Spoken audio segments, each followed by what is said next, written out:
This is the one with lady soldiers. And large jabber-like toad aliens. And budget Daleks that for some reason everyone agrees should be called Chumblies. It's called Galaxy 4. Here we go.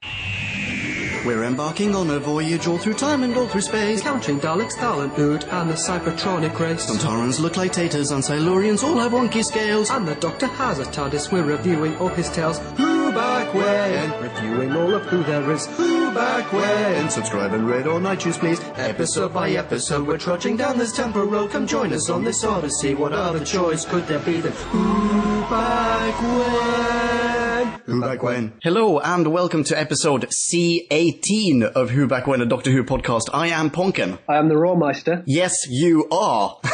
Still with the Rawmeister. This is my third episode. We haven't come up with a new nickname yet. Yeah, well, ladies and gentlemen of podcast land, if you have a different suggestion for what the Rawmeister should be called, feel free to send it in. I feel like Jack's nickname evolved. Maybe mine should too. The Rawhammer. The Rawhammer. Rorschach. The Rorschach Tech. Something, yeah. I like that. Well, today we are reviewing Galaxy 4, classic Hartnell episode, and most of it is missing. Yeah, you're going with classic. That is a fair comment. It's really not the best of episodes. It's what, sorry? Is it really possible for this to be classic? It is part of Classic Who. Technically, it is a classic episode. Yeah. Does that mean every episode of Classic Who is by default a classic? Okay, alright, fine. Allow me to rephrase. I apologize. Is that like everything Shakespeare ever wrote would be a classic, including like his school homework? I'm being unduly mean there, by the way. I'm not. That's not a commentary on this episode. That was just more of an observation. Fair enough. But this episode, or not this episode, but this serial, it does suck massive gonads. It is well, I thought so anyway. I'm not a big fan of this one. I tend to agree. Should be said, like most of it is missing. Oh, sorry, I cut you off there. What were you going to say? I was going to say, was there anything in particular you felt let it down, or should we get to that? Well, okay, just some bullet points before we jump into B-Scow and all that stuff. Yes, incredible sexism, a terrible plot, the worst time management ever in episode 4, and overall just like, it's a budget in Daleks. Oh, no, there are so many things to pick apart here. Before we, actually, hang on. Would time management go on the Doctor's CV? Oh, I like it. Yeah. I see what you did there. Before we go any further with Galaxy 4, I really just want to give a massive podcast high five / shout out to one of our listeners and regular contributors, the Sinister Super Spy himself, at Sinister Super Spy on Twitter. That's super without any vowels. Hope all is well, dude. Kyle is an air traffic controller with the Canadian F-18 Hornets Battalion. Is that the right word? I'm not sure. That sounds right, yeah. Yeah, just about to rocket off to Romania. Kyle, have some delicious sarmal and sauerkraut on my behalf, and you know what? Stay safe, stay in touch, and continue being an awesome dude, Meister. So, shall we jump into a B-Scow? Let's do it. The Doctor, Vicki and Steven materialise maybe 2 feet from a god-awful map painting of a desolate landscape, deduce that there's no life on the planet, and then immediately realise that there's plenty. Turns out this otherwise barren land plays host to 2 separate groups of aliens, the all-female Dravin and the Jabba-like Rill, the latter of whom have mini Dalek-like robot adjutants that shoot poison fire powder. Both parties were engaged in some sort of firefight and clashed onto the planet, and now the Doc and Co are caught in the crossfire. Blah. Blam! Total freaking kablamatron. B-Scow over. Hope you enjoyed that. Okie dokie. Shall we start off with episode 1? This is a 4-episode story arc, by the way. Thank God it was only 4 episodes. Yeah. Episode 1, 66.6% of which are missing. Yeah. Totally missing. Oh, wait, hang on before we start. I don't know which version you saw. Did you see the one that is actually introduced by, what's his face? Peter Purves? I did, yes. Nice to see he's still keeping busy. Well, it looks like he introduced that a while ago, actually. Yeah, it did. Video quality. What did you think of his intro? Actually, I'm mainly remembering the outro. He did an outro on my version as well. Oh shit, I did not see the outro. Awesome. Then you're going to have to regale me on that one. It might have been the same thing. I can't remember. But I definitely remember an outro. I thought he was maybe a little heavy with his praise over the glorious special effects or whatever it was he was on. Oh, really? There are mainly two things that I remember of the intro that was included in mine, which were, number one, he said, essentially this was an episode that was originally written for Barbara, Ian, and Susan, and he got stuck with a lot of the Barbara lines. Yeah. And number two, he says very clearly, this is not one of his favorite episodes. Like, he basically just slags it off as, it's kind of one of those filler shit serials. Oh, it's very possible that the outro I saw might have been the intro to the next episode. Oh, interesting. Yeah, because I didn't really pay it a lot of attention by the end, so maybe that's what he was, Fair enough. The next one is one of his favourite episodes, I'm not sure. Oh, interesting. I have not seen it yet. Yeah, but did you think it was particularly noticeable that it wasn't really written for him? Not really. I probably wouldn't have thought of it had I not seen that intro. Yeah, I agree. But then having actually seen that intro, there was one point, I think it's in my notes somewhere as well, where they first, spoiler alert, when they encountered the Darwin, it seemed as though they had just ham-fisted this one line in for Steve Meister, just to indicate this is a dude's line, this is not a chick's line. I know exactly which line you mean, because I have something to say about it when it comes. Yeah. Out of nowhere, it's just the line I'm thinking is something to the effect of, aren't they just lovely? Or lovely looking women. Was it? It seems you put a pretty attractive stop to this thing. Oh, maybe that is it. I can't remember now. It's in my notes. Because I wrote that down and wrote, Steven needs flirting lessons.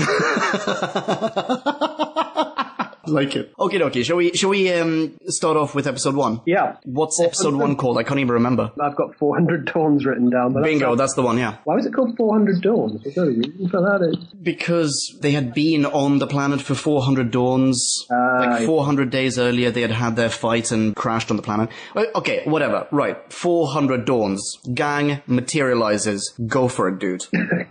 So, yeah. Well, as you rightly point out, the set design is perhaps not the greatest we've ever seen. True. But I probably enjoyed this portion of the episode a lot more than the rest because, hey, we had actual moving images at this point, choppy as they might have been. Oh, we do, yeah, you're right. Just a little bit. Yeah, it was 20 minutes worth, I think, although it wasn't all complete. I think there were stills in there. Okay. It was definitely the very beginning where Steven's getting his hair cut for some reason. I couldn't see what was going on there at all. Okay. Well, for me, this was largely still images for the first roughly 15 minutes, and then it goes into live action. But okay, maybe there was a bit missing from the beginning of mine. Either way, the gang materializes on a planet that they say is completely quiet, and not for the first time, but very nearly the first time ever. The doc checks the oxygen levels, checks radiation levels, basically just scans the entire planet and deduces, it's safe, it's fine, we can totally go outside.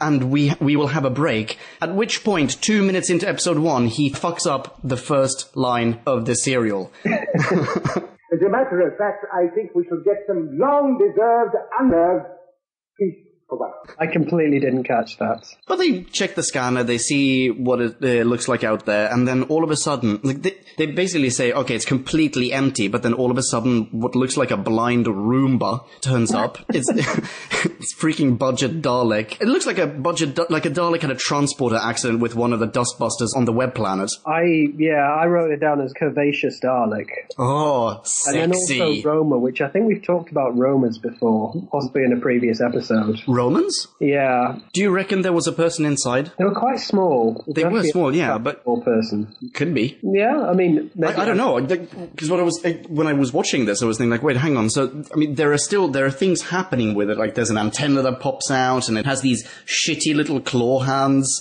and a gun and whatever. That's a lot to be able to mechanize and also, pop on a remote control of some description. Yeah. Yeah. Anyway, this thing turns up, and it is referred to as a chumbly. A chumbly. Yeah, Vicki decides to call it a chumbly. And everyone else in the episode appears to agree with her, even the people who made the fucking thing. Even the real start referring to it as a chumbly. But what? It's just an inherently apt name for it. Yeah, exactly.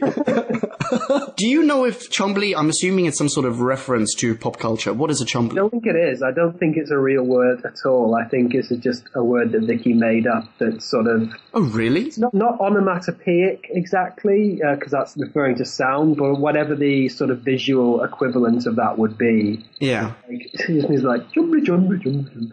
I kind of get, I get what she means, but I don't know if I can explain it. Because it looks like this sort of slightly rotund robot that's kind of just happily going along, maybe. Yeah, I mean, it is weirdly descriptive, but it's hard to say why, but I think it's just its movement is kind of sort of, I don't know. Who knows? Anyway. This is really hard to, I get what she means, but it is also, I would say, a stupid name, and was responsible for me having a particular song stuck in my head for most of this episode. Was it the song by Chumbawamba? No, but that was almost better, I think. Hang on, we're not getting away without putting the song in this. Okay, alright, put in the song. I don't know what this is. You mentioned this before we started recording. Yeah, I think this was actually towards the beginning of the 90s. There was this horrible Saturday morning kids show called The Junglies. And It has a god-awful theme song, which insert here, I guess.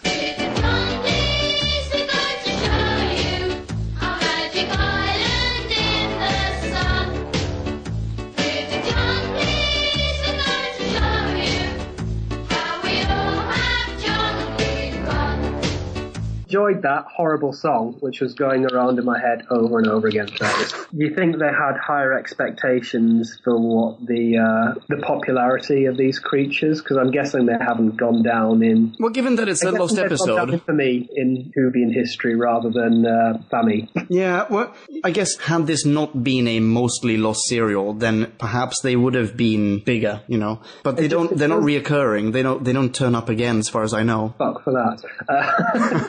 I don't know, I just feel like they tried to ram the Chumblies down our throats a little bit. Hey!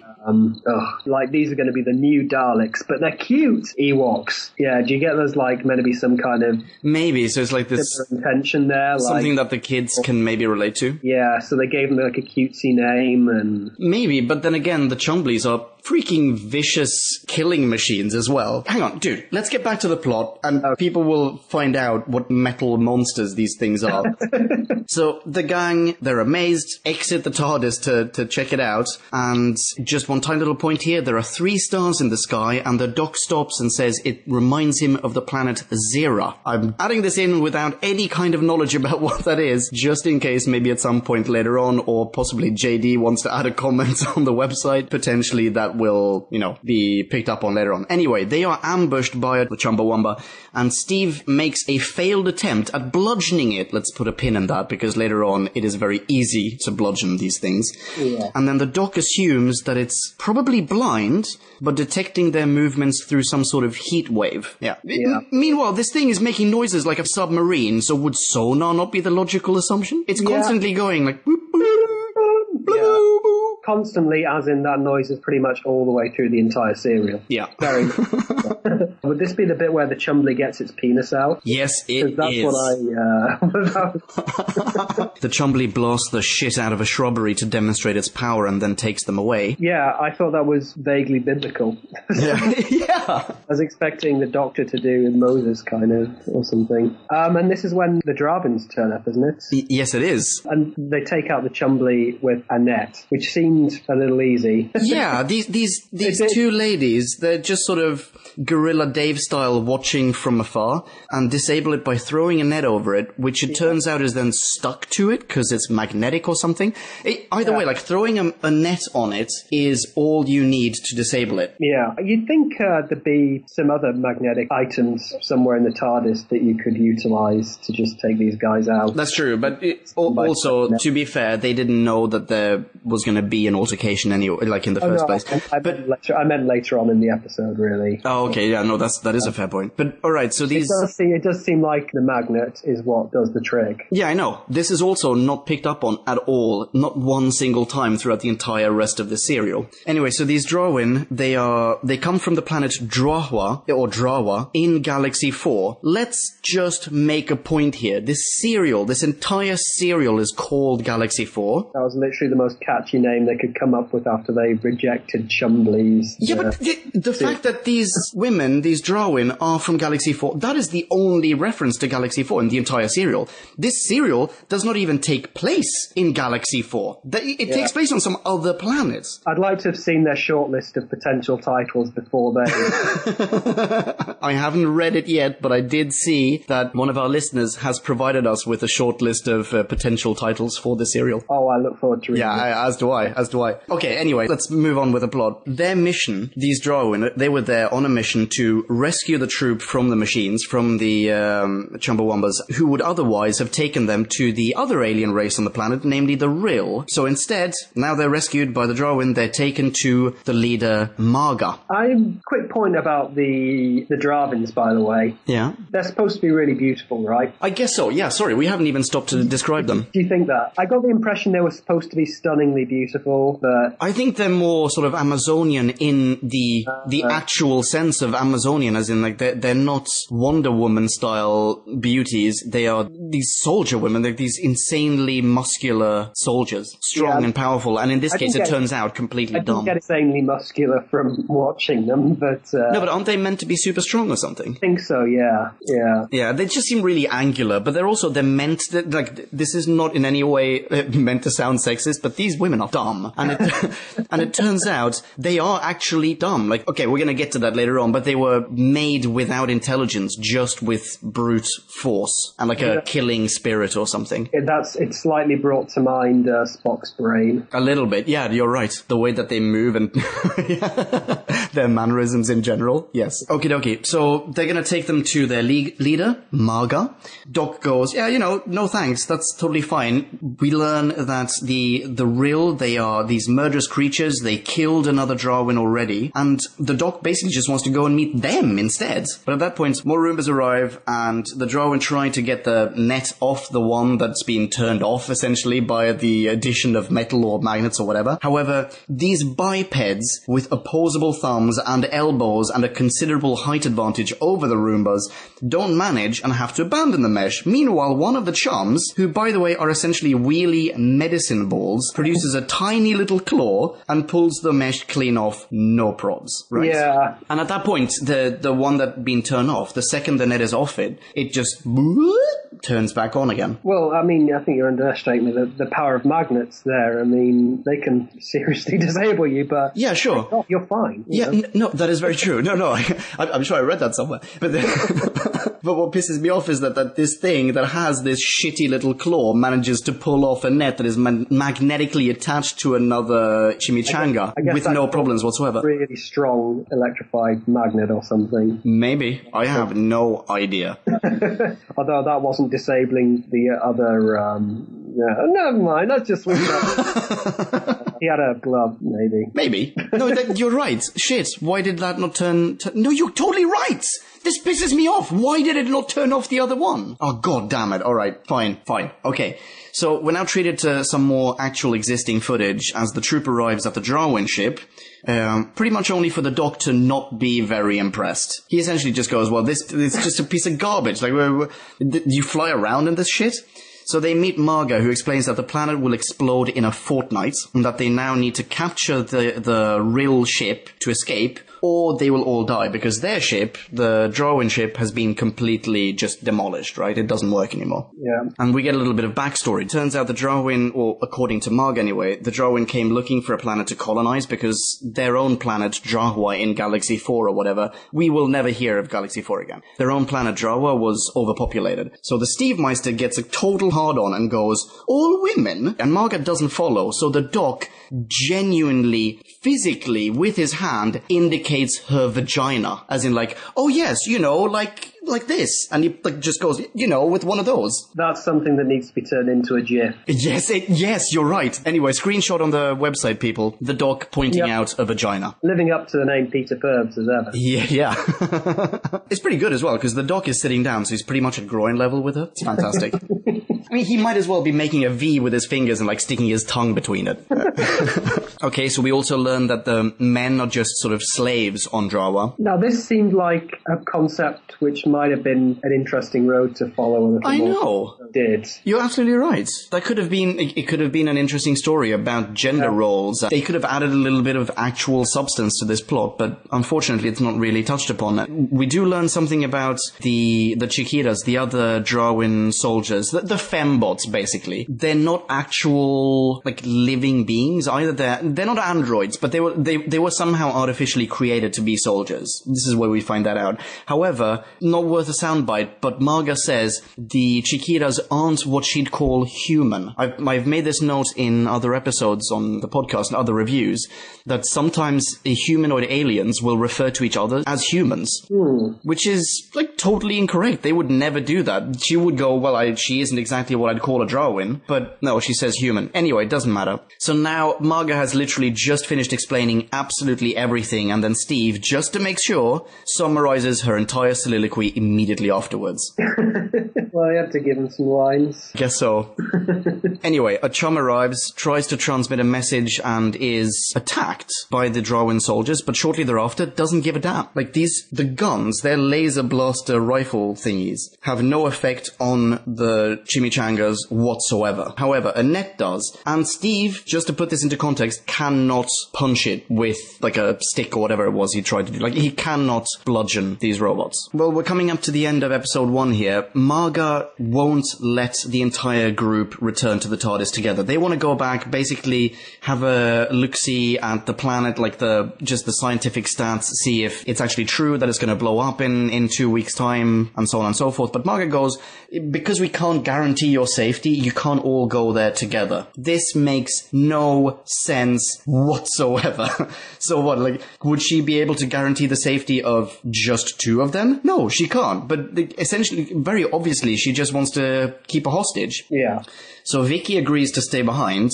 Again, what? Why would she do that? So Doc and Steve Meister head off. Meanwhile, Chimichanga is trying to get into the TARDIS, even fires upon it, and lets its controller know in some way, like sends off a message with this little antenna thingy, that it was, I'm assuming, sending a message saying that it was impossible to get into the TARDIS, and then leaves. And then the Doc bows down and gives himself a nice hand job for being such a clever guy, because he says, correct me if I'm wrong, I'm not sure if I remember this. My notes here at the end of episode 1 are a little bit hazy, to be honest. But if I'm not mistaken, the Doc and Steve, they see the Chimichanga trying to get into the TARDIS, and the Doc just goes, oh, he's never going to get through my force fields. He's basically like, I am the fucking man. I set up the best force field in the world. Chumbawamba doesn't stand a chance. And when it doesn't, he just starts jerking it. Pretty sure. Well, this is part of the reason we were stuck with still images for this episode. Yeah. Destroyed that scene for us. Such a shame. I would love to watch a Hartnell porno. Anyway, so they pop in the TARDIS and they consult the astral mapper, which, if memory serves, is what they picked up at the Space Museum. Bingo bongo. And the astral mapper tells them that the planet doesn't have a fortnight. Instead, it's destined to kablamo into oblivion in 2 days' time instead. Cliffhanger. Yeah. Blam. End of episode 1. Episode 2. All right. Thoughts on episode 1 as a whole, or do we just push through? So far, okay, for being an episode that was, I mean, alright, so we had the last 6 or 7 minutes were perfectly intact. We could see and quote unquote enjoy them, right? It started off mainly with still images, then it went into live action. For an episode that is only a third intact, not that bad, I thought. Like, I mean, it's okay. It's pretty stupid, but it does set up all these things. At this point, you're thinking, okay, so you've got the weird gender roles presented by the Drawin, clearly characters designed by men, by the way, like massive sexist character development there. And you've got this elusive alien race, the Rill. We still haven't seen them, but they control robots that are fucking Dalek-like. Yeah, I'm gonna say, like, I kinda enjoyed and was looking forward to seeing the rest of the serial at this point. Okie dokie, Kablamatron, episode 2, The Trap of Steel. We start off with a Chattanooga dropping off what looks like a picture of sangria by the door of the TARDIS, but it's actually a bomb. Bomb, not bomb. And this chum-chum that is supposedly mega advanced and has a radio antenna and freaking everything does not detonate it by remote control. Instead, it holds up two rubbish little wires and pushes them together. It's like a foolhardy way to try and detonate something. It really is. It looks like a child playing with explosives. Yeah. It's almost as smart as, Doc Brown pushing the cable together right when they're getting hit by lightning. Yes. I feel like the Chumbleys shouldn't have come off too well from that. So. There's almost like a cartoonish quality to that as well. It's like, check this out. Anyway, it does not work. It tries to blow up the TARDIS or like blow open the TARDIS 2 or 3 times, but everything just sort of rattles and rolls inside the TARDIS. And I think, I'm not entirely sure, but I think the Doc makes a Guy Fawkes joke, which is really inappropriate. Anyway, they head back to the Darwin after the Chimichangas left, and the Doc and Steve Meister arrive outside the Darwin ship, at which point the Doctor produces an actual down-to-earth, honest-to-God screwdriver. Not a sonic screwdriver, a regular screwdriver, an analog screwdriver. And scratches the outer hull of the spaceship with it, because apparently this is how you conduct scientific research. You just scratch it with a screwdriver. Anyway, really as to what he was supposed to be doing there. Well, we get back to it later on, because it was like his way of proving that it was a weak hull or something. Like you could basically destroy the spaceship with a screwdriver held in a hand. Yeah. I don't think I'd feel safe flying around in this bucket of shit. Anyway, they're reunited with Vapor Rob, and Doc, even though he now knows that they only have 2 days on this planet, as in the planet only has 2 days left, he still tells Marga that they do have a fortnight left. Not entirely sure why. Like, how does that help their plan? Do you have any idea then? I think it was really more of him just being his usual dickish self. Oh, really? There's not been enough of that in this episode, so... Very true. The Doctor's not been enough of an arsehole in this episode. On the other hand, possibly he was just trying to be tactical and keep the cards close to his chest for now. I guess so, but like, how does that help him? Keep the cards close to your chest. So, yeah. Probably you are right. The less they know, the more an advantage he may have later on. Yeah, and possibly he does, to an extent, agree with Stephen that these ladies are definitely not to be trusted. Yeah. But, he just won't admit that. It's like, well, I mean, I tried to touch up her vagina earlier on and no one seemed to react. Like, I don't know if we can trust these people anymore. Anyway, I think this may be a screenshot. I don't remember what I meant by this, but in my notes it says 7 minutes 36 seconds, weird nipple alert. Oh, I don't remember a weird nipple. Yeah, that may be a screenshot. I honestly cannot remember. Anyway, Marga goes, all right, listen, we now need to go, or possibly you now need to go and kill the Rill. I'm seeing a Quentin Tarantino poster here. Kill Rill. Oh, wait, you got there before me. Sorry about that. Great minds.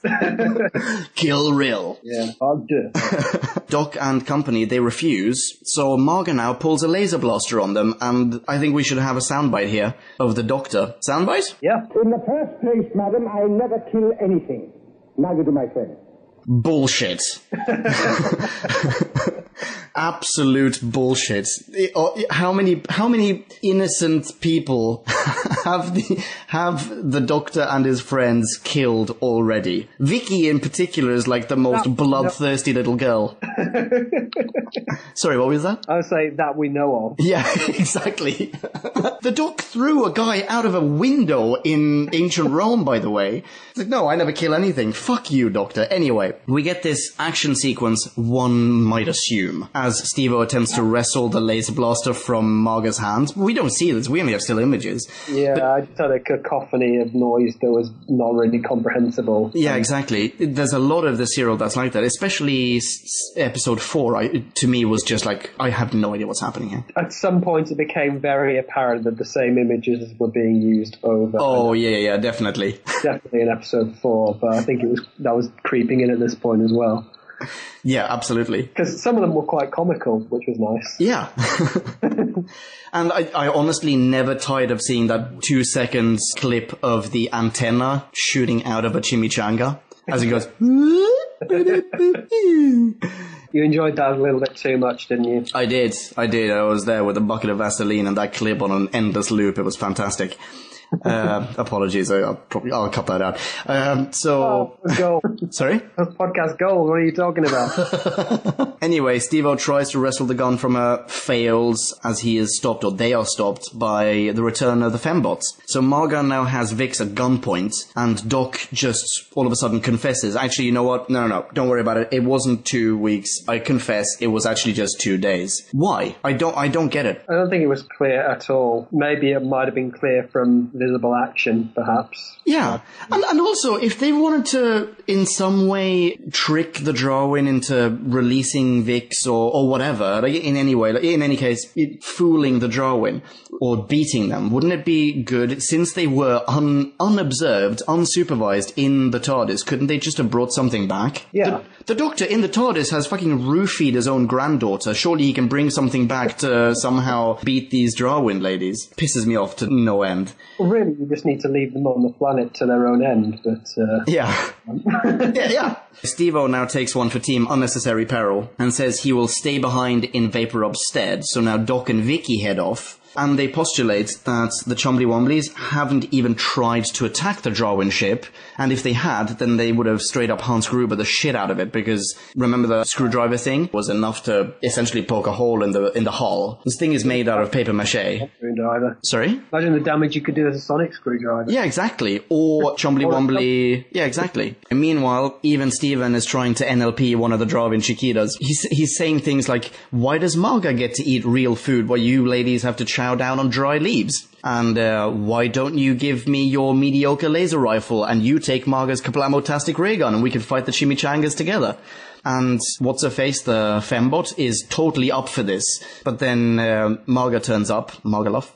She's been eavesdropping and de-NLPs the soldierette. And finally, almost halfway through the serial, it finally dawns on Marga to suggest taking the TARDIS out of Dodge. But no dice, says Steve-O. This sort of whole little plot point with Steven being the new hostage seemed kind of clear that this wasn't meant to be him in this position. Yeah. He's too much of an alpha. He wouldn't have, like, normally he wouldn't be... This isn't his normal tactic at all. Exactly. Yeah. No, that's true. And it's very much well, it's not very much, but you can definitely imagine Barbara being in that situation. Yeah. He's quite helpless here in a way that doesn't quite ring true.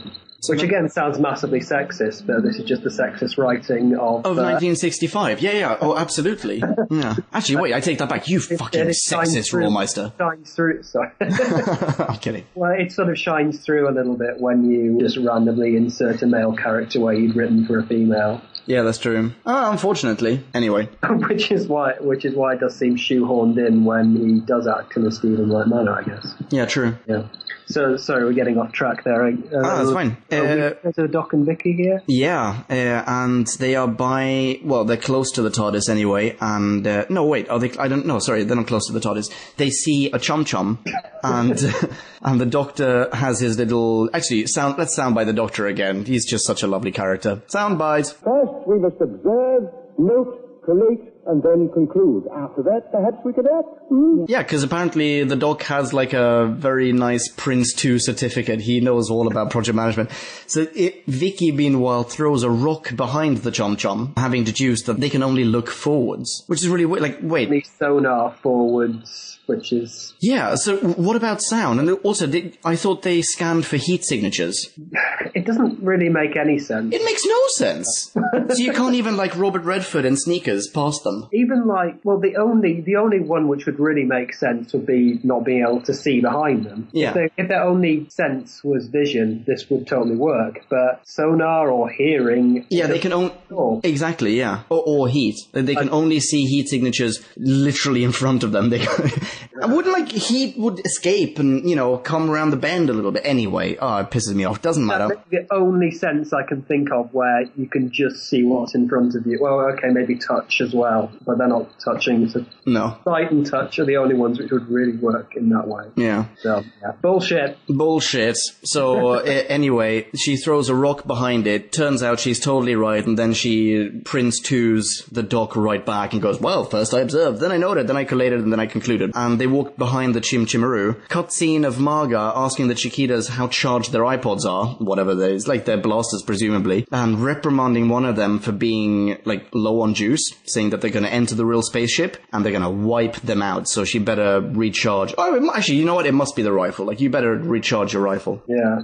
Meanwhile, Doc and Vapor Rub have arrived at the real spaceship, and there's a there's a frame of Vicki No Pants wearing what looks like a short frilly dress from the Roaring Twenties. It's pretty hot. I don't mind saying it. I would. I mean, off the record, I was enjoying some of the stills of Vicki in this episode. Off the record? Do you want me to cut that? Really? Well, I don't know. I'll leave it in if you want. That's what she said. Yeah, some of the stills of Vicki did help get through the episode. Yeah, no, absolutely. She's growing on me a little bit. She's pretty cute. She as a character, she is absolutely annoying, though. She's quite impressive that she can recognise well, actually, no, she's not, because it's not an air purifier. I was going to say it's amazing she can tell that thing is an air purifier, but it's not an air purifier. Oh yeah, the drilling rig, whatever it is. Yeah, but anyway, it seemed a strange conclusion to jump to, because I wouldn't have had a fucking clue what that was. Yeah, I don't. My notes here are very, very iffy. I'm not sure if maybe could it be? Do you reckon that they find both a drilling rig and an air purifier? Yeah, maybe, because spoiler alert. They are now at like Rill HQ basically. Yeah. And the Rill, they need power for their spaceship. They're trying to drill for it. So yes, drilling rig. But the Rill also cannot survive in like the regular atmosphere of this planet, whose name we have never heard, by the way. Like, we don't know what this planet is or which planet it is. But for that reason, they have something that modifies the atmosphere, like basically just adds, what is it? They said it smells of ammonia. So ammonia, yeah, that's what it was, yeah. They breathe ammonia, apparently. Yeah, exactly. They add ammonia gas to the atmosphere. Yeah. So very possible, like, there is reason to believe that there is both a drilling rig and an air purifier, quote unquote, here. So maybe... an air purifier, really. Sorry? It's more of an air polluter than anything else. Yeah, it's an ammonia purifier. Yeah. They find a sleeping Chumbly in here. Yes. Oh, yeah. No, you're totally right. They sort of giggle away at it for no apparent reason. Vicky seems to find this unaccountably hilarious. I'm not sure why. Yeah, it's a smaller one or something. I've got it down as a chimichanga repair shop. Yeah. Yeah. Okay. So there are bits of. This is my least favorite one. Changes all over the place. Yeah. But yeah. Go for it. Well, I was just going to say, Vicky sort of seems to temporarily lose her shit over how hilarious the tiny sleeping Chumbly is. Yeah, you're right. And they make a joke about like, oh, maybe it's a kid. Yeah, why would you build that? And the doc even taps it with his cane. Yeah. Yeah, smart doc. Well, that wakes it up temporarily, and then it just goes back to sleep. Yeah, you're right. Yeah. It just goes, oh, I can't be asked. Hit snooze again. And Doc and Vaporub just laugh. They have seen these machines be activated and potentially murder. They've seen it set fire to a bush. So they just assume this one's completely harmless. It makes absolutely no sense. But it gives us a moment of light relief before dun dun dun. Yeah, the Rill appears in the window. Yeah. Scaring the bejesus out of No Pants. Yeah. I think her scream scared me more than the actual Rill scared me. Oh, really? But maybe that's because I should probably say here, the episode we're about to launch into, Airlock, the version I had of this was the stills version. I am so desperately sorry. Yeah. Well, I'm sorry I failed to find it, because I think I would have enjoyed it much more than I did, but... I think you would have. I saw the actual live-action version of this. But as far as I can remember, that image we see of the Rill there peering through the window is the only image I get of the fucking thing. Oh, man, I'm really sorry to hear that. I don't know if it helps you in any way. In my notes, we only see one Rill, and he looks like a toad with a severe eye infection and a vagina dentata where its mouth should be. That's amazing. That is. But they are essentially the shape of the huts. Like, it could very easily just be Jabba the Hutt. From the JPEG you later sent me, I agree. Yeah. Where I have to see a full-size thing. Oh, yeah, I mean, actually, it puts me in mind of... Like a walrus. Star Wars, and a walrus, and kind of, the frogs from Rupert and the Frog song a little bit. Oh, I don't know that. Seen that, that's obscure. It's not that obscure, but you know Rupert the Bear, right? No? You don't know Rupert the... Oh, God, No. just English. Rupert the Bear is like a kid's cartoon thing of this little white bear who wears like a yellow scarf and has adventures with his friends. Okay. Paul McCartney wrote a song for a film version of this called Rupert and the Frog Song. Oh, wow. Has all these frogs. He goes down to a cave and witnesses these frogs performing this ridiculous song. It's one of McCartney's more shameful career moves, I would say. But also a part of my childhood, and I'm a little bit affectionate towards it. Fair enough, I can understand that. The frog song, it's like 15 minutes of your time that you'll never get back. Yeah, should we launch into the episode? Yeah, sure. Episode 3, Airlock. Ladies and gentlemen of Podcast Land, if you haven't seen the serial, but for some reason you've decided... Oh, you know what? The Rollmeister and Ponkin make it sound so incredibly entertaining. I absolutely want to see it. Try to avoid what unfortunately happened to the Rollmeister. Try to get your hands on the recently rediscovered episode 3, because you can see it, and it looks spectacular, especially after having seen 2 episodes of just still images. The contrast is just like, oh my god, it's like you're seeing moving images for the first time in your life. I wish I knew what that felt like. That's what she said. Okay, so episode 3, we now see the rill semi-properly through the window, and it's like bobbing to and fro, like it's just spanking it to the side of bipeds. Or maybe it saw the dog smile and is pounding one off to his very English set of teeth, no offense. But yeah, because these things have massive tusks. Weirdly though, even though... Yeah, exactly, yeah, we said this earlier. Even though Vicki saw it, like Vicki and the dog must have clearly seen its face, right? Because they got mega scared, or Vicki especially got mega scared. Yeah, but then the thing shuts. Yeah, but exactly. It seems as though going forward, up until, spoiler alert, in the end, when they actually come face to face with this thing, it seems as though they have no idea what they look like. Like, they're just this disembodied voice. Yeah, it's like a weird retcon between episodes. Yeah, exactly. Yes, exactly. When you say a weird voice, do you mean a Vincent Price impression? It could very well be. They're speaking through, I guess, speakers attached to the Chumbawambas. The Chumbawambas seem to essentially just be giant speakers, actually. Yeah, you're right. It seemed like the most appropriate thing that they've done so far. So now Doc and Vicki, they run around, they're chased by a Chumbawamba until they sort of outvoored it by just hiding around a corner or behind a table or whatever it is. But then a wall comes down and they're separated. And I'm pretty sure that you see Vicki actually like pull down the wall, by the way. I wish I'd seen that. But, I'm sorry. I'm really sorry. Yeah, anyway, so they try to open up the door thingy or the collapsed wall, which is just like it's bars, basically. And the Doc goes, it's immovable! I can't move it! The Doc is now, fortunately, he is on the side of the wall where the ammonia gas machine thingamajiggy is, the air to ammonia gas converter. And he is now obviously going to sabotage it, he says. But instead of actually doing so, he just stands idly by as 2 chimichangas appear on Vicky's side and indicate that they want her to follow them, which Doc then suggests that she do. Like, what? It makes absolutely no sense. In my notes, by the way, I've said, by the way, Vicki is mega cute. When did that happen? Or did I just not notice before? So anyway, she leaves, and the Doc's like, hate to see you leave, but love to see you go. And then he gets to work on the converter with a screwdriver. Thank God the rail use standard flathead screws, I guess. Cut to the Dravin ship. Marga has gone totally freaking Norman Bates, and A, provides exposition about their objective to take over the galaxy and their lack of morality and even caring for their friends. Like, she even says something like, oh, I've heard of alien creatures who have friends that they try to help, and it is entirely alien to me. So that's A. B, she holds a soliloquy for the benefit of literally no one about how she's going to steal the real ship. I and then she says she's going to get super wet when the planet explodes with the Rill and the group on it. It is so insanely psychotic. And by the way, she now appears to have totally forgotten about the TARDIS. Yeah. Yeah. There is, I think it was in this scene where in the version I was watching, we obviously were these captions trying to describe what's going on. Yeah. It's either in this scene or the next scene there was a line saying, a creaking noise causes the Darwin to jerk. I just thought it was worth making a note. Hot.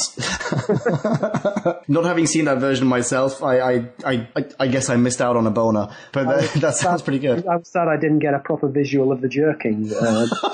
Well, I can tell you what it is. It's the Steve Meister not waking up. He's awake and eavesdropping, and then I guess he moves around a little bit. There's a creak, and when the Darwin Chiquita turns around to go and goes, "Oh, what the hell is going on?" He just pretends to still be out of it. So then Marga orders her Chiquita fembots to split up. One is to go rest, one is to guard Steve-O, and one is to go looking for Doc and No Pants. So now cut back to No Pants having a conversation with a Rill who remains behind glass, I guess safe inside his ammonia gas atmosphere, which is very, very reminiscent of how the guild operators in Lynch's version of Dune look, by the way. It looks, super like that. Especially since the thing is, it seems as though it's sort of bobbing around, like it's just floating around. You know, like the guild operators, the ones that fold space? Yeah. It looks like that. You know, they're in this kind of weird smoky environment, bobbing around and, looking generally worm-like. Yeah. Minor side note, presumably there's a leak somewhere if Doc and Vicki can smell the ammonia. That's a good point. That is a good... Yeah, don't stay around here. This is not a safe... Health and safety, people. Well, either the oxygen's going to come in and kill the Rill, or only kill the Doc and Vicki. I'm not sure. One is clearly leaking into the other and vice versa. That's very, very, very true. Yeah. Thinking where that plot could go to. Anyway, we learn a few things from this conversation. Number one, the Rills are telepathic, even though they have what looks like a pretty sort of run-of-the-mill mouth. They don't actually speak, they communicate telepathically. Run-of-the-real mouth, surely. Terrible. No, that's great. Unwithdrawn, that was awful. Numero dos. It was in fact not the Rill who attacked first, it was the Darwin. And number three, the Rills did not kill a Darwin. A Darwin was just injured, and then Marga turned up and blasted the shit out of it. And part of this we learn through a flashback. It's very nicely sort of blurred into this reenactment of what is being told to Vic's Vapor Rub. And this is undoubtedly the most vicious killing on the show so far. I'm sorry that you missed this. This sounds kind of good.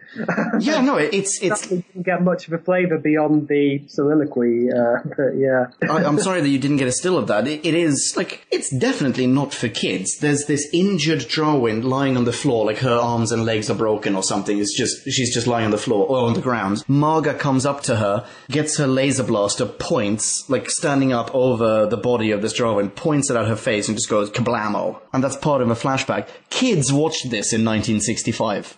Disconcerting. You could get away with subjecting kids to this shit much easier then. Okay, I guess so, yeah. Anyway, this is now where we learn that the Rills would die if they didn't have ammonia. So we already knew this, I guess. Why the heck else would they have an atmosphere converter, right? But this is news to Vix, who dashes off to stop the Doctor from accidentally murdering all of them. And boom, cut back to the Darwin spaceship, where incredibly and surprisingly a brutal scene follows in which Steve's god Chiquita or whatever, like Steve's femboss, has fallen asleep at her post, and he sneaks up, grabs her gun, covers her mouth, and freaking Kato chops her neck with a thump. This is... Sorry? No, carry on.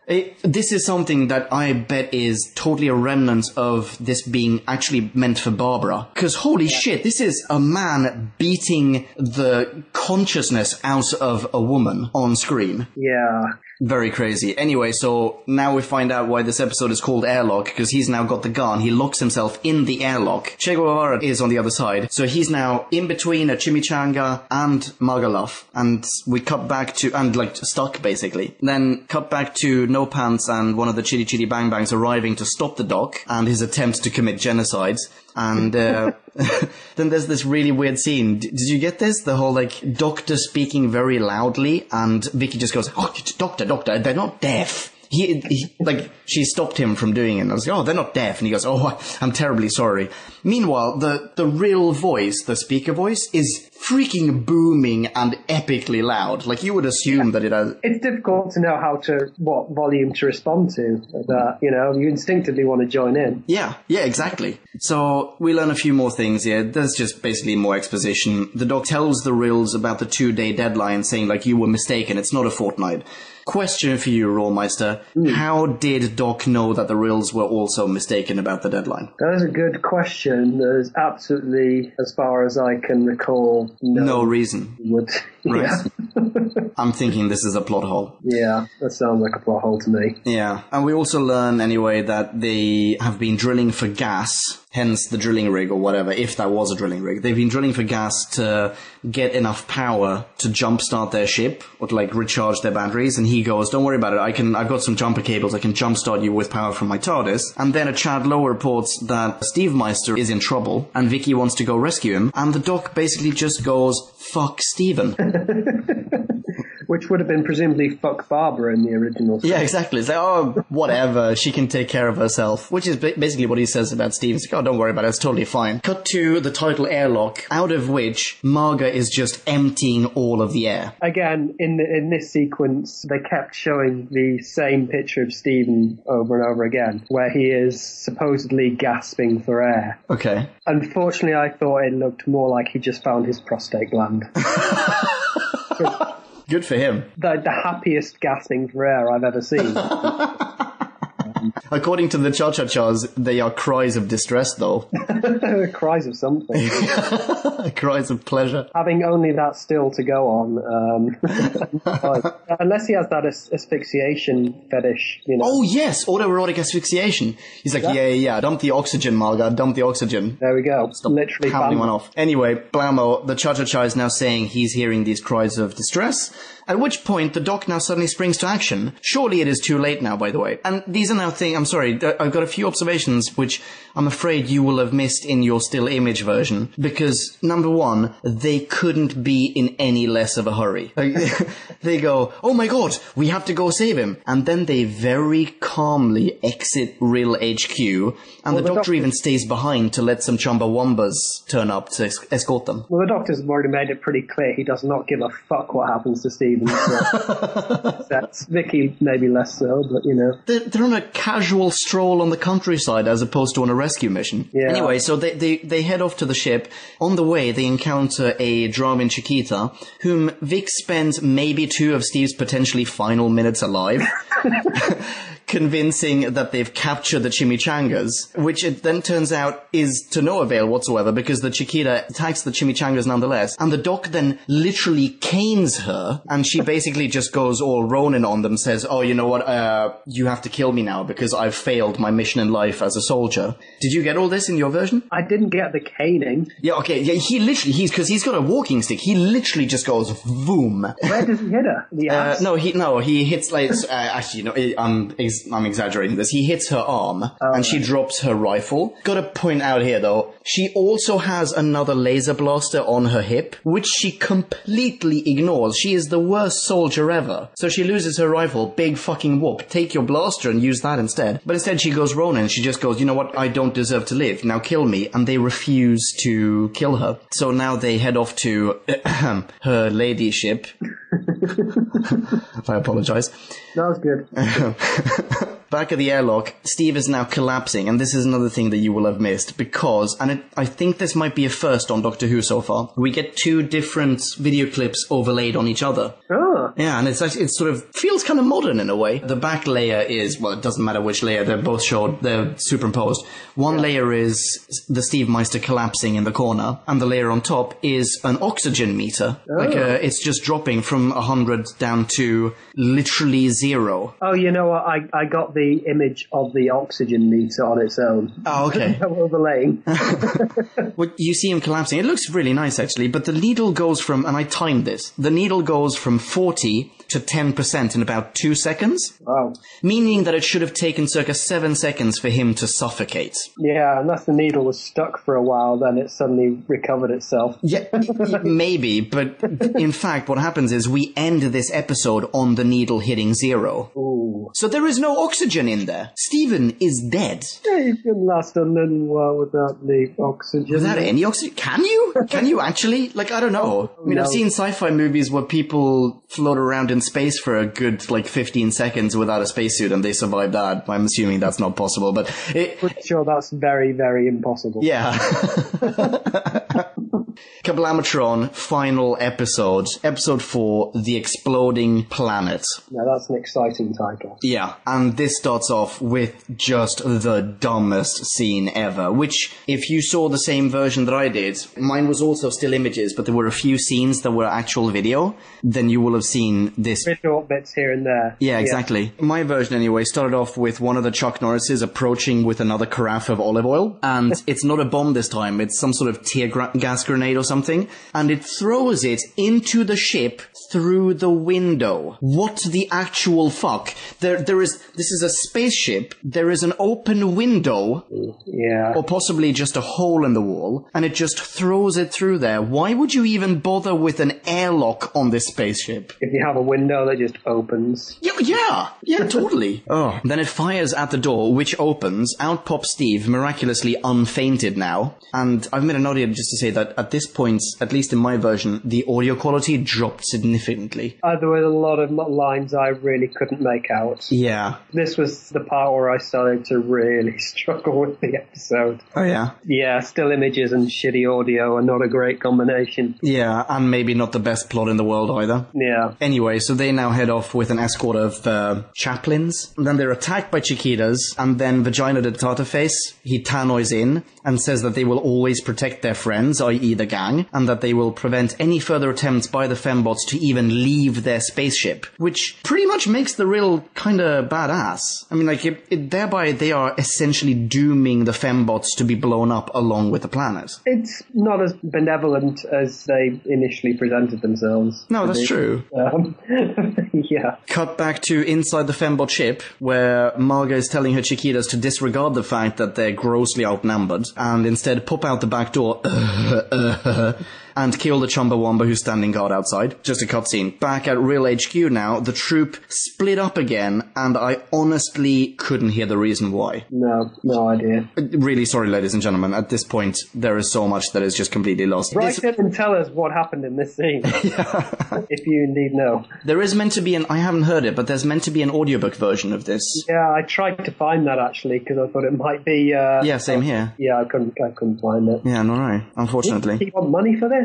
Yeah. Fucking BBC.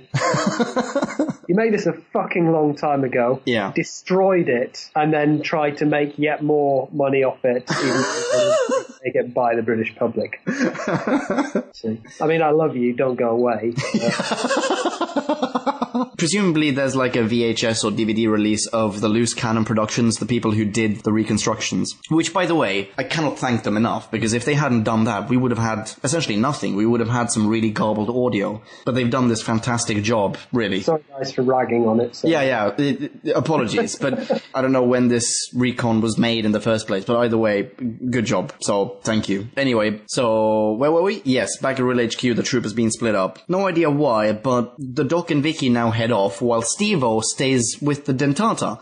And Steve doesn't seem to understand why he's been left there either. There's a quote here, the Rill go, "You've not gone with your friends." And he just looks around for maybe 10 seconds before uttering a very disillusioned, "No."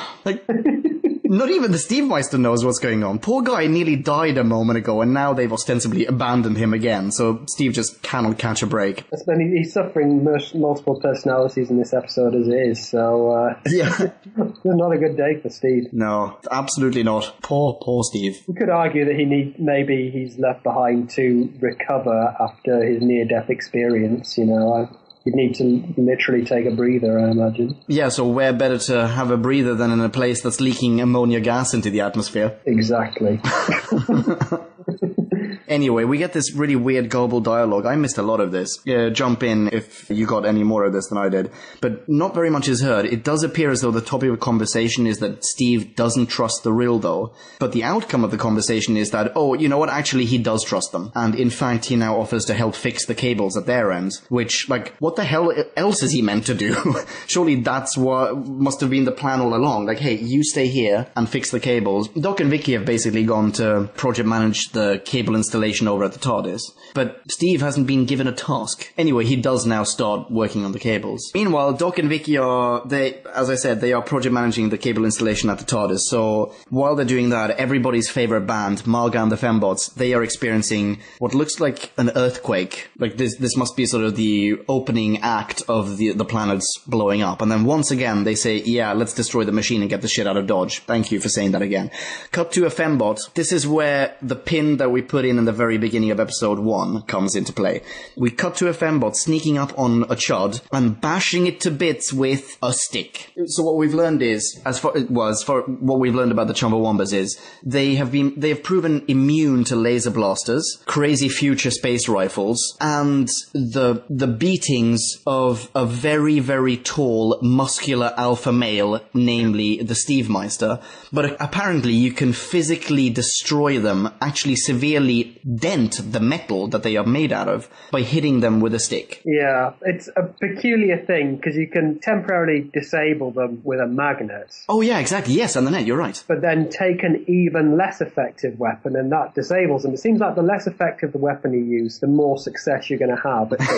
Yeah. Like, if you get a feather, you could destroy them all, I imagine. Yeah, you're right. Just sort of gently blow at them. Yeah.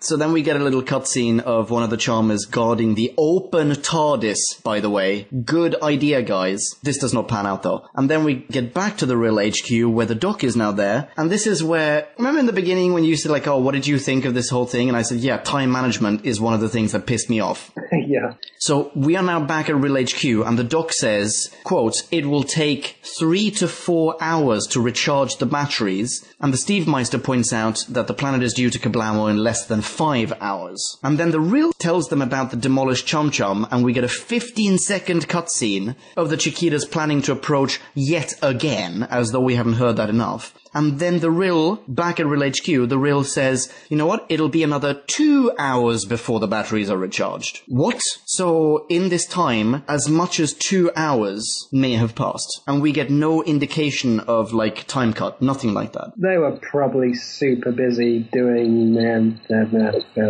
something. Yeah, but there's no indication of time passing. That's the indication. I don't know why I'm defending this. The indication it could be there in the dialogue, but you could very, very easily miss it. Very, very easily miss it. I feel like there should have been at least a 10-second clip of, I don't know, maybe one of the 3 stars in the sky, like one of the 3 suns. Was it? I can't remember if it was suns. Like one of the suns setting or something like that. The sun and stars. But do we know for sure there was nothing there, because we just had the still images? We did only have the still images, but we cut very quickly between the scenes. Yeah, I'm just thinking maybe there was something that we could have picked up on that we didn't, because we didn't have the episode to watch. So okay, fair enough. Benefit of the doubt. But you're probably right, though. Yeah, probably just completely fucked that one up. I hate to say it, I think I'm probably right as well, because this happens at least one more time. Yeah. Anyway, there's one more thing here that I don't understand at all. Please try to explain this to me.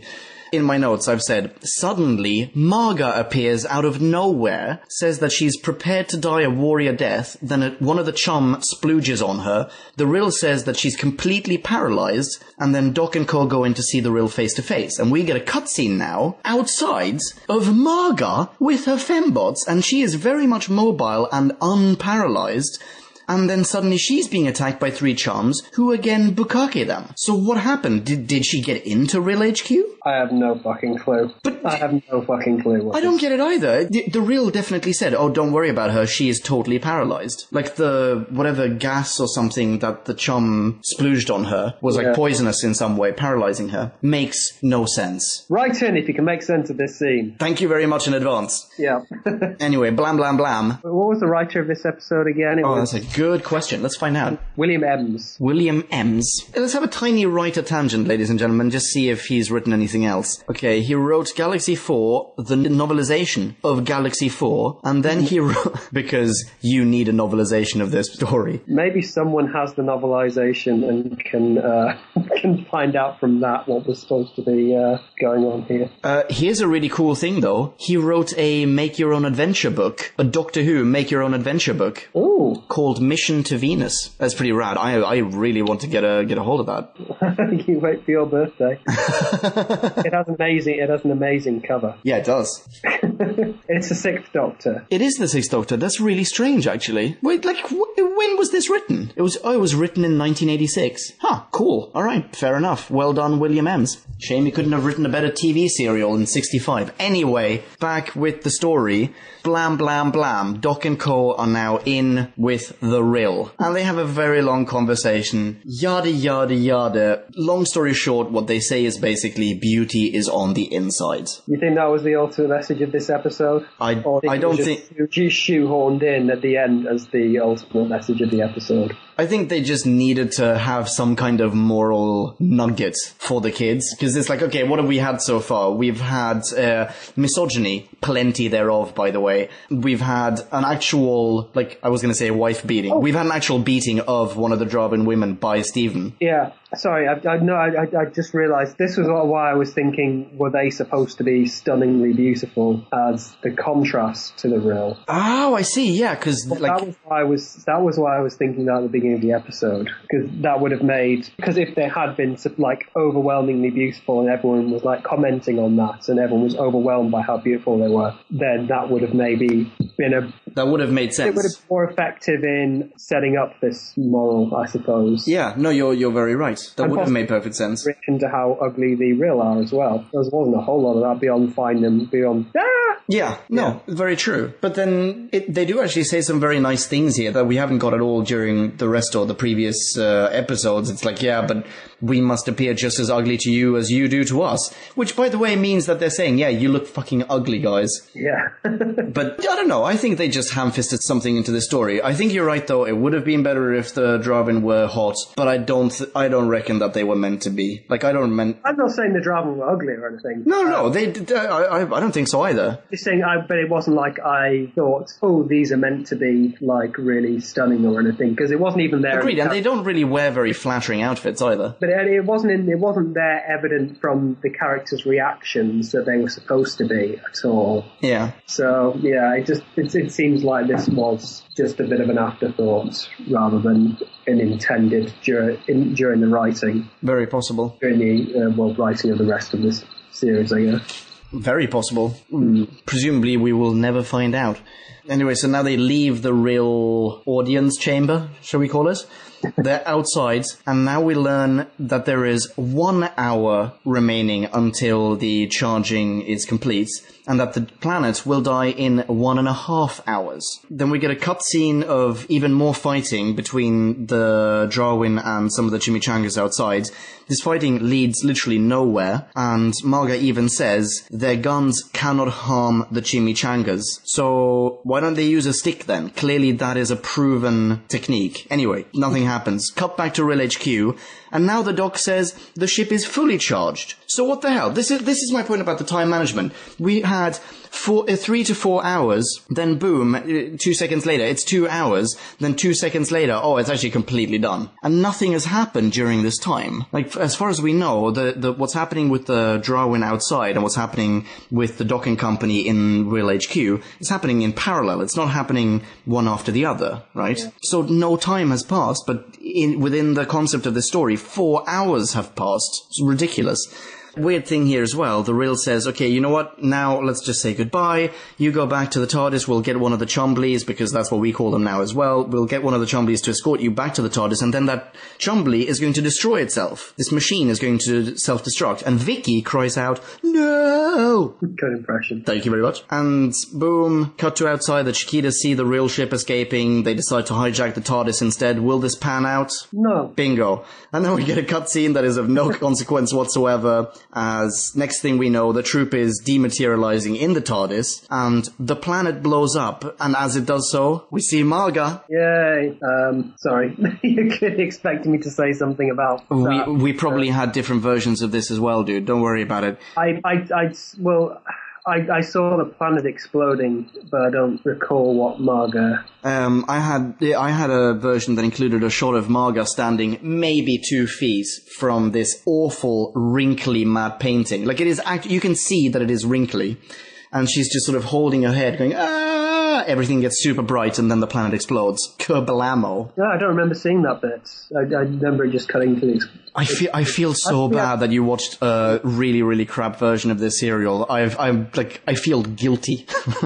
I don't know, maybe... I don't know. Yeah, alright, yeah, well, lesson learned, ladies and gentlemen of Podcast Land, don't watch this on Daily Motion. Yeah, I was glad to see the planet explode, though. Yeah, that was a pretty cool effect, actually. I totally believe they blew up something for that. Yeah, me too. I think that looked almost... Okay, no, I was going to say, like, that looked almost like episode 4 level of planet explosions, but no, not at all. Still, it did look okay. We get a little soundbite here, I think, of the Doc. We haven't had one of those in a while. What do you say? Soundbite? Yeah. Kablamatron soundbite. You know, I wish we could stop somewhere for a while and take stock of ourselves instead of being surrounded by dangers all the time. Yeah, I'm sure that'll pan out. That's the next episode. Yeah, the next episode. Totally boring. Sitting on a beach. Nope. It's a driven episode. Well, as we've learned from such golden moments as serial number 3, The Edge of Discretion, no, character-driven episodes, not necessarily the best ones. But we do get a hint at what's going to go down next time. Number 1, Vicki has, sprained her ankle or something, so she's going to be slightly out of commission next time, presumably. And number 2, she spots a planet on the scanner and says she's wondering what's happening there. And we get this, I think, really nice episode closer where we zoom down onto the planet.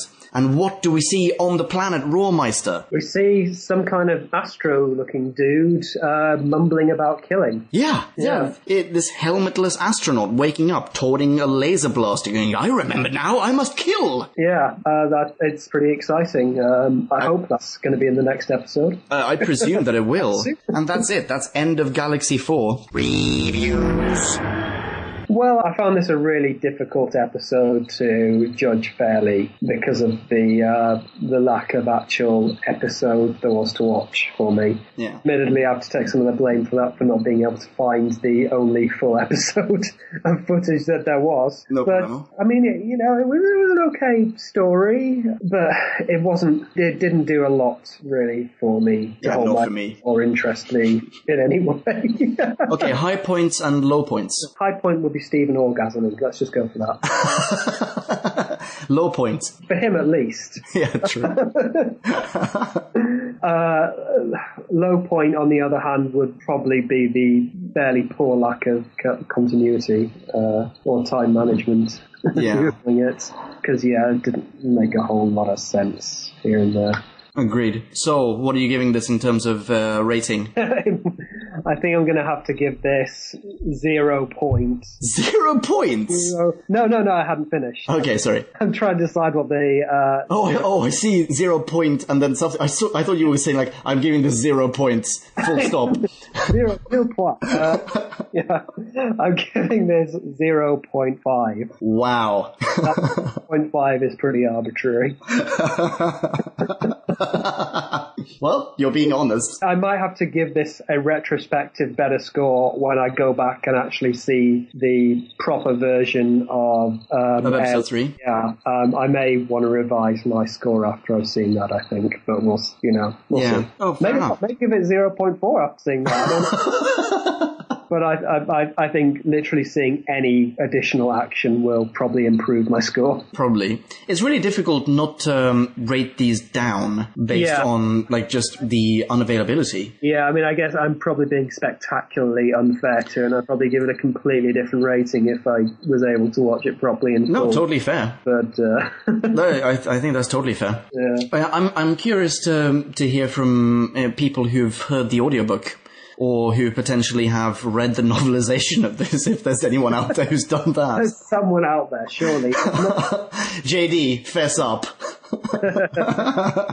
No, I'd be very curious. But okay, yeah, cool. Thank you very much for your mini review. Here's what I think. I'm in a slightly less severe situation than yours in that I did see episode 3 as video. Yeah. And I had a version that wasn't missing. I mean, we should really point this out in case anyone thinks that it's weird that we don't remember the same things. It seems very much like our versions were very different. And like I said, mine didn't have an outro. Yours had an outro, so I'm missing that as well. Oh, wait, shit, fuck. What was your outro? My outro was Peter Purves talking. Okay, and that was, what, was that roughly what I had an intro? Sorry? Was that roughly what I had as my intro? Yeah, I think it sounds like it was probably the same thing, just in a different place. Okay. Yeah. So someone just put this together differently, and yeah, spoiler alert, we acquired these episodes elsewhere, but, the Rawmeister saw this on Dailymotion, I acquired it elsewhere. It doesn't matter. I saw it was like a combination of Dailymotion, YouTube, and wherever the hell I downloaded the rest of it from. So. Yeah. Again, really, really sorry. I feel incredibly guilty about this. But okay, so let's terminate Galaxy 4. I will really try to not be swayed by the unavailability of video footage here. But even that being said, I'm really not that impressed by the story. I think the Chumblies are really annoying because they just seem like budget-Daleks, and it's just completely inconsistent in terms of what their weapons do and how strong they are. Like, are they really that powerful an adversary if you can sneak up and bash them over the head with a stick? I don't think so. The sexism is just unbelievable. You have these fembots who are literally written as characters who are meant to be, beautiful and dumb. Like, they are literally violent bimbos, and it couldn't be more sexist there. That pisses me off. Maybe that's where Violent Femmes got their band name from. The Violent Femmes? Yeah. Yeah, they watched this on Dailymotion. Yeah. And were just so pissed off they had to write a song about it. Named their band after them. Sorry, I didn't mean to... No, it's fine. Okay, I think it's massively inconsistent in terms of what how the Rill are motivated. I think the Rill aren't very impressive either as far as characters are concerned. We get nothing of substance. We get little hints of all these motivations, the Rill being these super advanced creatures, but we don't really get anything that's super advanced except for the Chumblies that also, as I said, aren't really super advanced. We get hints that the Dravin want to take over the universe, but we get nothing about that. The whole serial is called Galaxy 4, but has nothing to do with Galaxy number 4. Pisses me off. Why wasn't this called something else? I'm looking forward to reading that list from one of our listeners.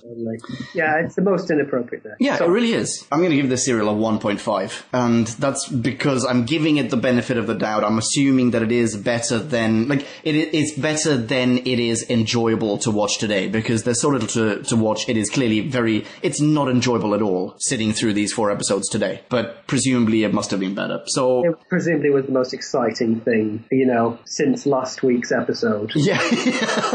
Time. Yeah, exactly. And also, I have no also. Oh, no, wait, sorry, I do have one also. I think the inclusion of some of the some of the realism for the Rill, I think that's very modern in terms of, and elaborate in terms of science fiction. The fact that they have a different atmosphere and that they have to stay contained in a little glass jar, basically. I think that's cool. We haven't seen anything like that on Doctor Who so far. I think that's quite... Would you not say that's not a million miles off from the Daleks having to be in their shells? Oh, I suppose that's a good point. Yeah, no, that is a good point. But it's still, I take that back. But okay. But it's still, it is a nice thing to include. Yeah, absolutely. That's sort of high concept in terms of sci-fi. Yeah. Sorry, now I cut you off there. No, not at all. I was saying it's, I don't know, it's superior maybe to the 90% humanoid aliens we get in Star Trek, for example. Definitely, and the 99% humanoid aliens we get on Doctor Who so far. I mean, so far we basically have the Rill and the Daleks. Yeah. And then the entire rest, so far in the story, are more or less humanoid. I mean, okay, fine, there are some exceptions, like the Dalek had their weird henchman monster thingies, whatever they were called, during the invasion, but no, pretty much everyone is humanoid. Does not matter. 1.5. I never want to see this again. Listener minis. we have a whole bunch of mini reviews. Thank you so much for sending them in. Starting off, we're doing these in chronological order, by the way, so there's no bias in any way. Our first one comes from Gina Guerrero. Gina, I've missed you. Where are you? How you doing? Gina's written a fantastic review. Rawmeister, do you want to start off? Yes, I do. Go for it. So, I wasn't really expecting too much from this story. It took me 7 dawns to actually finish watching it. We find the Doctor, Vicki and Steven arriving on a seemingly deserted planet where they run into beehive-looking chumblies that make almost Zardy-like bleating noises. Yes. They get caught up in the middle of a war between the Dravins and the Rills. Each has crash-landed after a confrontation in space. The Dravins are a beautiful matriarchal alien race who are hell-bent on destroying the Rills and stealing their partially working ship. The Rills are hideous-looking alien race that are just kindly explorers. Despite generous offers by the Rills to take Marga and her crew to safety, she continually refuses. Marga tries to force the Doc and crew to help her steal the Rills ship and kill the Rills. Instead, the Doctor allows the Rills to draw power from the TARDIS to refuel and escape, leaving the Dravins to their fate. She goes on, I had some strong reactions to this story as a woman. It appeared to me that this story was a battle of the sexes, thinly veiled as an alien story. The story portrays the Drawins, females, quote-unquote, as manipulative, calculating, and emotional, with beauty as their only redeeming quality. The Rills, or quote-unquote males, are ugly, scary-looking, but kind, compassionate, and rational. I found myself feeling irritated with this sexist portrayal. Despite the sexist undertones, I actually did find it to be interesting, and with a good twist. So she goes on to add her stray observations. I think this is the first time the Doctor actually stated that his travels are for, in inverted commas, science. Good observation. Next up, did anyone else find the Doctor creepy pointing and looking at all of Marga's female bits when he was clarifying what sex the Dravins were? Yeah, me too. Yeah, pointed that out. She also adds, Vapor Rub had one moment of usefulness when she discovers that chumblies can detect only what is in front of them, and the Doctor's quick to be condescending, even though she's right. Yeah, we saw a lot of that with Susan before, though, as well. And that with all females, I guess. Yeah, true. Next up, surprisingly, Vicki does not get the most useless companion title in this story. Steven wins this with his random feminism and fake sleeping. I thought that was going to be random feminization. And she adds, lastly, I felt this story was bogged down with the amount of alien monologuing. Yeah. So she sums up, even with most of the story being a reconstruction and pretty boring, I slightly enjoyed it more than I expected to. I'm giving it a sexist 2.4. 2.4. Generous, I'd say. Very, very generous. But holy crap, she's added a factor to this, like a reading of this plot that I hadn't even really considered. The Drawins being female and the Rill being male. Yeah, that makes a lot of sense, actually. It makes perfect sense. That's a crazy good observation. Not really picking up on that. Never mind. Yeah, awesome mini review. Thank you so much, Gina. Yeah, thank you. People who are not Gina, please, I'm assuming that you're already following her on Twitter. If you're not, what the hell, man? Just follow her on Twitter. You can find her. She is at Gina Guerrero 1. That is 1, the number. Thanks again, Gina. Next up, we have Davis of the Davis Principle fame. And Davis writes, these next few seasons are going to be tough to get through. We are entering the pot of Who, where almost every serial has most episodes missing. Oh boy. This is also William Hartnell's last full season. He regenerates a few episodes into season 4. Anyways, I should probably talk about Galaxy 4 now. I found this serial disappointing, but not absolutely horrendous. In the beginning, it came very close to Web Planet 2. There were small round things, like the larvae gun, annoying loud beeps, and Vicki!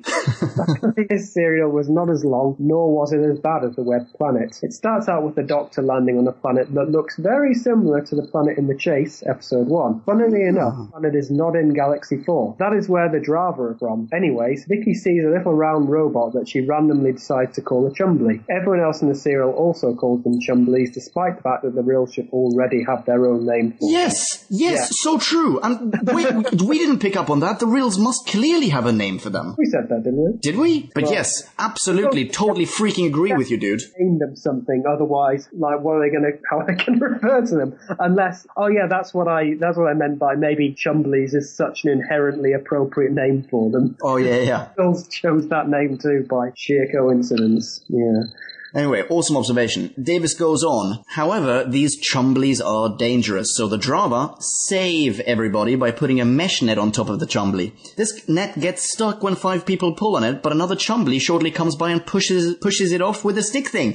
I made the same observation. Yes, you did. Anyways, the Drava say the Rills are horrible people. Predictably, the Drava are bad and the Rills are good. The Rills were shot down by the Drava, so the Doctor and Vicki help them repair their spaceship. Episode 4 is filled with fighting, which is utterly useless when we only have sounds. Finally, the Davis principle is lifted, and the Doctor and crew go past a planet, which Vicki is oddly curious about. Why would she want to know about some random planet? Ugh. To conclude, after watching this serial, I have to say it was not great. However, a lot of the serials are meant to be viewed, so the junking policy severely hurt the serial. I have to give this serial a 1.0, simply because I found it boring. Though I do think it's interesting how the Dava were written. To me, they sort of seem precursors to Cybermen with their lack of emotion and choice. In conclusion, I, shockingly, did not love this episode. I'm not looking forward to the 80-ish missing episodes. I am shocked. 80-ish. Yeah, I know. Well, yeah, now so are you. Colour me shocked.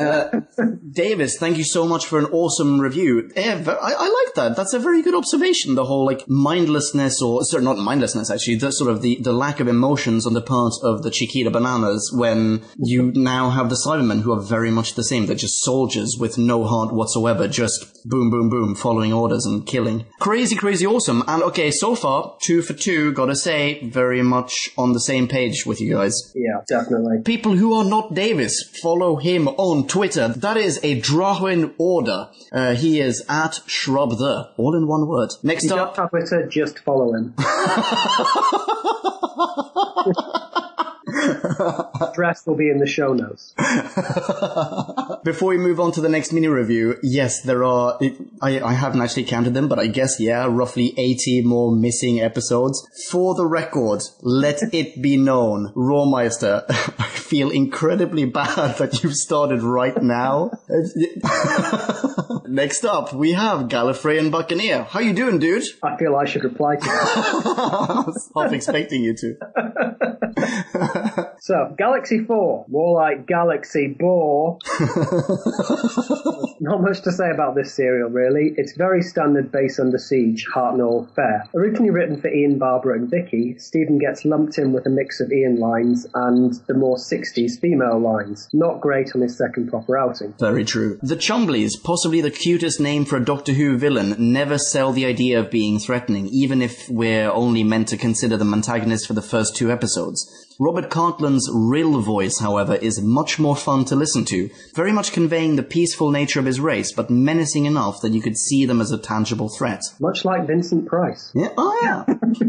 Space Nazis, the Dravin, are led by Marga, who Stephanie Bidmead plays well enough, the standout moment being her speech in the 3rd episode. The Doc is selfish as ever, but does give sympathy to the Rill, despite their appearance. I wouldn't really call this character development, but it's nice to see him acting in a more doctory way. Very true. Yeah. Fair point. Gallifrey and Buccaneer concludes, overall a bland serial. I'd give it a 1.9. Only so high due to the subversion of who the antagonists are, even if you can see it coming a mile off. P.S. He adds a P.S. I feel like I need to read this out, otherwise it gets very meta. He adds, P.S. I feel bad for the Rawmeister jumping in with the awesome time medal and now being trudged down Recon City. Stay strong. Well, I appreciate that. I feel myself too. I will stay strong. Well, I will become strong. I don't know if I've been strong yet. I will pump iron for them. You can pump iron? Yeah.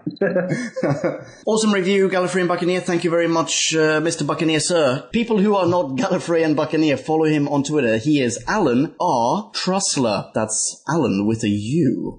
And lastly, we have a mini/maxi review from Kyle Rath. Kyle, how you doing, dude? Shall I just jump into the review? Go for it. Okay. Up until a couple of years ago, this serial was largely lost. Fortunately, we now have almost half an hour of the moving picture creamy goodness that is Galaxy 4. He adds that as sarcasm. Following the high-spirited adventure facing off with the meddling monk, the Doctor, Steven and Vicki arrive on an unnamed planet with 3 sons for some long-deserved, undeserved rest. Ah, good call. The 3 sons don't factor into the story. I guess one son just isn't hipster enough. Thanks for the pointless wank, writer William Ems. Yes, that William Ems. That's more soft. He goes on. The gang meets 2 groups stranded on the planet. The Drowin, a cadre of genetically similar beach blanket bimbettes, whose race only keep a minimum amount of males around back home for essential services. Their leader, Marga, is a total nut job. Source, her monologue in the episode Airlock. Bitch be cray-cray. The Rills, ammonia-swilling good old boys, akin to the cousins of the Huts of Tatooine, who happily offer to help anyone that wants it, though through the use of blind mechanical beehives that Vicki then apparently everyone, including their inventors, refer to as Chumblies. Long story short, despite some confusion over who shot first, it was always Han, by the way. Marga and her sisters, in an attempt after 400 dawns to escape from the soon-to-explode-for-no-reason planet, tried to petition Doc et al. To steal the working Rill spaceship. Steven sacrifices his freedom and stays with the Drowin, while Doc and Vicki try to chase down a plausible and concise ending to this serial. He concludes with a quick story summary. Don't judge an alien by its squishy, poisonous atmosphere. Number 2, Steven is an idiot, though he does smack a bitch down to escape. So that happened. Number 3, keep Vicki away from anything that involves naming, identifying, labelling, etc., or else you fucking get Chumblies, for fuck's sake. Number 4, apparently, if you're a cold-hearted bitch intent on killing anyone to save your life, the Doctor is fine with leaving you behind on an exploding planet. Just saying, hardcore. Number 5, stop wondering what's happening on the next random planet, Vicki. I'd like to know why we had to sit through 80 minutes of this fucking exploding unnamed planet that is nowhere near Galaxy 4, whatever the hell that's supposed to be. He says, this gets a 1.5. Spot on, dude. It was a poorly written script with very little of its own inertia to get going, but mostly due to the fact that William Hartnell appeared to give absolutely no fucks at all in this serial, so why should I? Refreshingly, the TARDIS worked perfectly the whole episode. A potentially great concept for TV executed badly is still bad TV, no matter how tight the pants are. And adds, besides, the BBC had to rub one off once in a while, hence one-offs. Not really, but it's a good story. And he concludes, this is it. This is what I was mentioning before. He concludes with a list of, he says, some alternate, more relevant titles to consider. Go for it, dude. One each. Okay. Shit's about to get real. Aqua Team Chumbly Force. A nice piece of building. The one where that planet exploded with some people on it that no one cared about. And Stepford 3000. What's your favourite? Shit's about to get real. I've got to agree. Yeah, that's a winner. We have a winner. I quite liked our Kill Rill as well. Yeah, that was also very good. Kyle, awesome review as always. Thank you very much. And people who are not Kyle, follow him on Twitter. He is at Sinister Super Spy. That's super without any vowels. Hello from my past future and your presence past, I guess. Pumpkin here. Just need to interject something. It turns out we'd received 2 more minis that somehow, for some reason, we missed out. And, in fact, on that note, if at some point you've sent in a mini and we haven't read it out loud on the show or even acknowledged it or anything, then you have my most sincere apologies. Maybe it got stuck in the spam filter or maybe I was just being stupid that day. I don't know. But if that is the case, then I am sorry. If that's not the case, though, I freaking retract my apology. Yeah. I've done nothing wrong here. Anyway, for your listening pleasure, the first of these 2 minis comes from JD. JD says, the Doc, Steven, and the other one land on a planet where it's Beauty versus the Beast, and, unsurprising plot twist, it's Beauty that's evil. We get our next version of fake Daleks in the Chumblies. Vicki should never get to name anything, and sadly, 100 minutes that could be better spent doing almost anything else. The Good. Without the airlock episode, it was awful, and now that's been recovered, you could at least get a feeling of the episode. Vicki gets locked up, but sadly rescued. And I like the episode titles. You can tell that I'm stretching here. 400 Dawns, The Exploding Planet, which sound like Russell T. Davies scripts. Yes, that is true, JD, but yeah, I can tell that you're stretching. Anyway, he goes on. The Bad. The Darwins are so dated, it's not even funny. It's like someone took people from Coronation Street and dropped them in Doctor Who by mistake. And Galaxy 4 is a silly name, whereas Galaxy 1, 2, 3, numbering them is a bit ridiculous. Oh, hello there, Perub. We've landed in Galaxy 371,218,915. What excitement! He concludes, overall, Vicky's irritation index is low this time, at a 2.1, mainly since she gets locked up. It's not a lost classic like Evil, Power, or Master Plan, it's just lost. And it may be improved by having the missing episodes, but I don't think it's going to get much better even with all the visuals. Weirdly, not the worst episode of Doctor Who so far. Clue, it contains zombies. Yeah, I agree with that. And not the worst episode yet to come. Clue, it's got Mel in it, but it is a disappointment.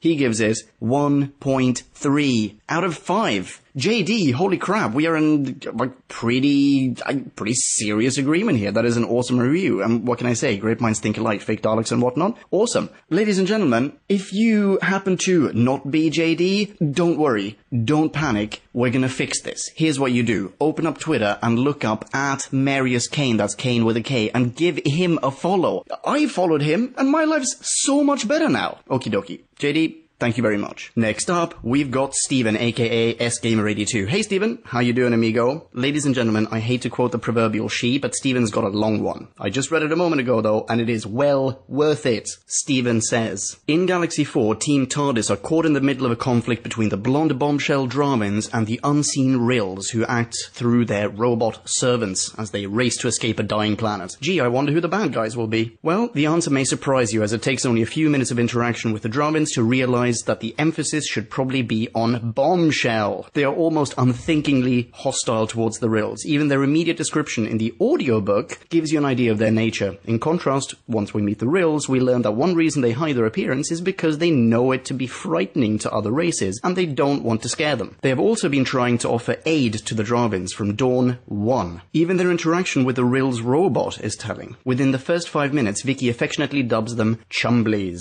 The Dravins only ever refer to them as machines, where the Rills quickly adopt Vic's nickname when referring to them in conversation. In fact, we never learn if the Rills even have a proper name for the Chumblies. Yeah, dude, you're in good company. A lot of people made that point. Good observation. He goes on, while writing this review, it occurred to me that the Dravins are almost Dalek-like in their automatic hostility and paranoia regarding the Rills. Of course, they never could have used Daleks for this story, excluding the fact that Team TARDIS would never willingly aid Daleks, as happened in the first half of the story. It would have destroyed the theme of the beautiful aliens being evil and the hideous ones being good. It would just have been the Daleks with uglier thals. Yeah, that's pretty nice. It was that stark difference that made me particularly like this serial. Listening to the Dravin leader, Marga, be so suicidally hostile towards the Rills makes you wonder what her society is like, that she can't see that an offer for help is just that, an offer for help. Also on the note of suicidal is how Marga gets the best, most reliable weapon, even though she's not regularly in the field. On the flip side, you can't help but feel for her as she is so literally surrounded by idiots. What does it say about a society when blind robots are more reliable than soldiers bred specifically for that purpose? My initial rating on the episode was a 3.5. While I liked the story, I had felt that it suffered from being pure audio, much like you said in your reviews of Marco Polo. Yes, you're right. That is exactly what we said in Marco Polo, specifically because it means we never saw the Rills and how frightening their appearance was meant to be. However, after listening to another lost episode audiobook, The Underwater Menace, I have since revised that to a 3.8. At the end of The Underwater Menace, spoiler alert, there was an interview with Annika Wills, companion Polly, which reminded me that the fact that the story is almost purely audio means that we can picture the Rills to be however hideous we want them to be. So the effect I felt missing is actually still there, if not enhanced, thanks to our own imaginations. Again, contrary to your own general opinion of her, I liked Vicky just fine in this serial. Among other things, she provided one of the story's funnier moments to me, in which she responds to the Doctor's admonishments about throwing a rock at a Chumbly by repeating his instructions on how to observe one, word for word, then finishing with, and then I threw the rock. Finally, am I the only one who thought of the Keys of Marinus and its acid lake when Steven, early in the story, talked about wanting to take a swim? Sweet buttery Moses. I think you might be. You're a genius. I had not made that connection. That's a fantastic observation. ladies and gentlemen, if you've seen this serial, if you've seen Keys of Marinus, think about this parallel, add a comment to Steven's mini-review on the website, and let him know what a freaking genius he is, or, if you disagree, then say that as well, but can't see how you would. Steven, that's fantastic. Thank you so much for your mini. Ladies and gentlemen, here's what I want you to do. Do you have a passport? Do you have an ID card? Do you have a company ID badge or entry card? Do you have a university library card? Get it. Look at it. What's the name on there? Does it say Steven aka SGamer82? It doesn't? That is awesome. That makes you eligible for the following. Follow Steven on Twitter. He is at SGamer82. That's 82 the number. Steve, thank you again. Now let's get back to my past. Okie dokie, that concludes our review of Galaxy 4. Thank you very much for listening. The next time we do a classic review, we will be regaling you with observations about, what was it called again? Mission to the Unknown. Kabalamatron. Looking forward to seeing that. That actually looks pretty badass. How much of that is available? I'm not going to tell you just yet. That's, sounds like good news. Okay. The next audiobook review is going to be Orbis. Check that out. Paul McGann. Very cool. Our next new review is going to be N004, Aliens of London. Spoiler alert, we've already recorded both Aliens of London and World War III, so those are going to be released at very, very quick succession. So yeah, please, oh my goodness, have a look around, listen to all of our podcasts, do like us on Facebook. We are at facebook.com/whobackwhen, all in one word. Follow me on Twitter. I am at Ponken. The Rawmeister is not on Twitter, but if you like, send in messages through the website to coerce him into joining. And please do keep sending in your mini reviews. We love reading them. Leave a rating and review on iTunes, and yeah. Okie dokie. Thank you so much for listening. Catch you in the next episode. Kablamo. Fair. Have it. Shamalama Ding Dong, people. I'll steal your catchphrase until I come up with one of my own. Feel free. That's what Flapjack did. Yeah, be right next into each other. Ciao. Oh shit, I wasn't recording that. I'm kidding. We should leave that in at the end. Who back when?